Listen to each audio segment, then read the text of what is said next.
ठाणे महानगरपालिकेमध्ये जर आपण केळकर स्वतंत्र लढले तर वेगळं चित्र येऊ शकतं असा विश्वास गणेश नाईक यांनी व्यक्त केला होता. त्यांना जे वाटतं ते सगळ्यांनाच वाटत होतं की आपण वेगळं लढलो तर आपल्या जागा चांगल्या येतील. निश्चितपणे आमच्या जागा चांगल्या आल्या असत्या.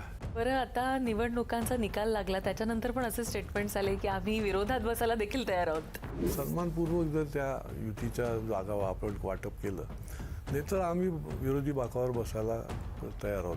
आनंद दिघे यांच्यासोबत देखील आपले काही सहवासाचे क्षण खूप आपण व्यतीत केले असं मी ऐकून आहे. कोणाष्टव एक व्यक्ती म्हणून त्यांचं माझ्यावर प्रेम होतं.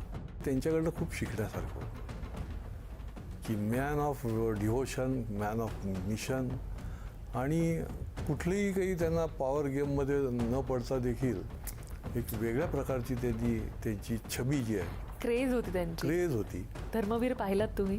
धर्मवीर मी 2दा बघितला. बरं, कसं वाटलं?